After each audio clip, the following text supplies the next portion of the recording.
In this video, we shall talk about defects and defect reports.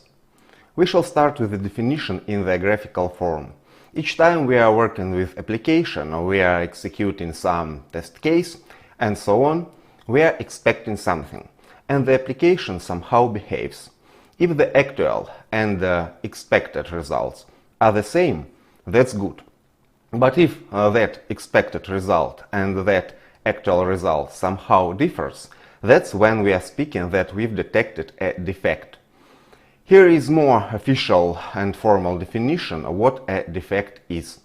It's a kind of imperfection, deficiency in a work of product. If the product does not meet its requirements, specification, usually, as it was shown on the previous slide, the expected result and actual result are different. Because the expected result comes from requirements, specifications, test cases, and the actual result comes from the application behavior. We may take even a more technical approach and say that usually a human makes an error, a mistake. That mistake leads to defect, problem, bug, fault, and those appear as failure or some interruption. And this may be anomaly, an incident or deviation. So here is the most formal definition of what a defect is. You may pause the video and read this formal definition.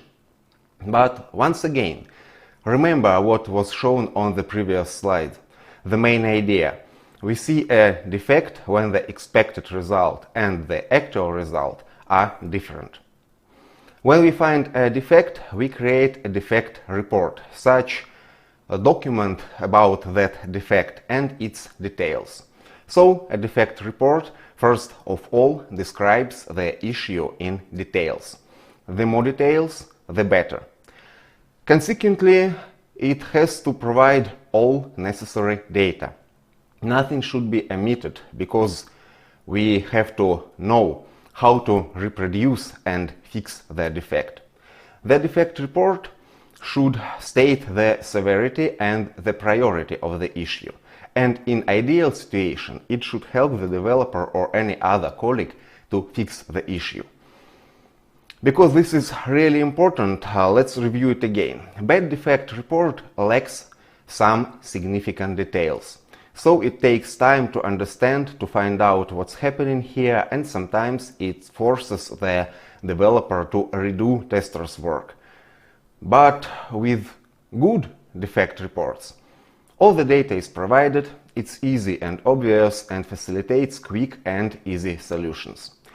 Before we continue, we should understand that the main goal of a defect report is to get that defect fixed. If that goal is achieved, we may say that we have a good defect report. If that goal for some reason is not achieved, no matter what the problem is, we may say that the defect report is not good. So, once again, the defect should be fixed. In order to get the defect fixed, we may follow a very simple logic. Before you write down your defect report, make sure that you have answers for the following questions. What have you done? This gives you good steps to reproduce the defect. What have you got? This is your actual result. And what did you expect to get?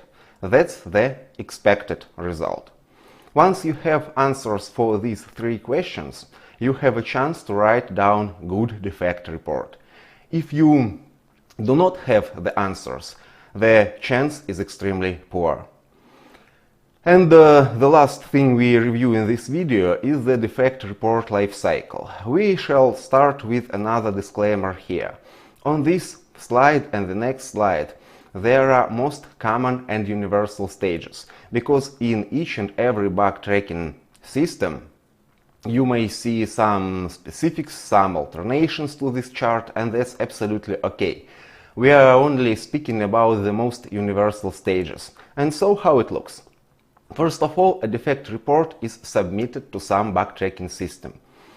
During this period of time, developers use some their own approaches to assign someone on this defect. So the defect report is switched to this state.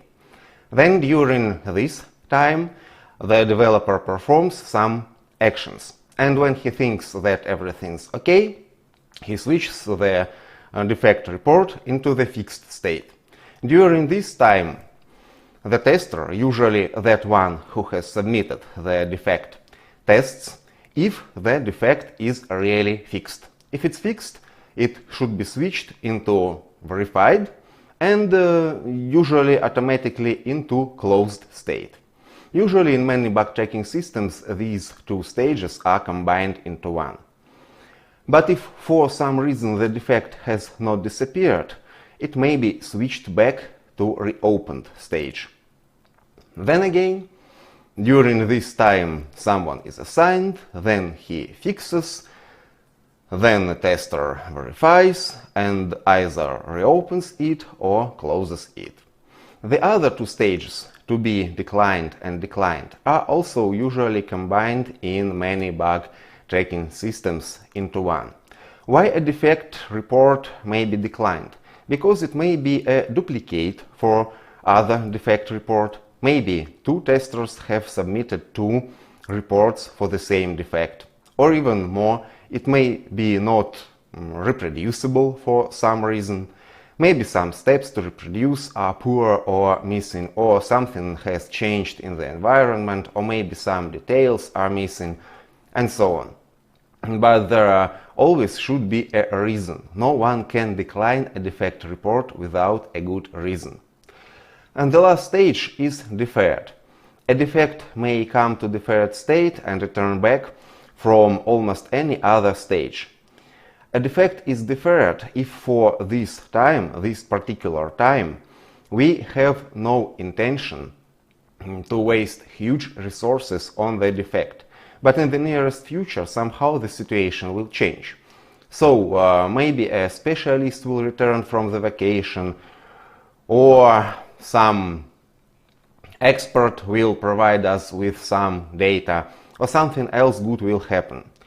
So now we have to spend a lot of resources, and then we shall spend few of resources. So we may defer the defect and then return to it, the previous stage. But to be clear, this path is the ideal one. So we find the defect, we assign someone to fix it, he fixes it, we verify and close it.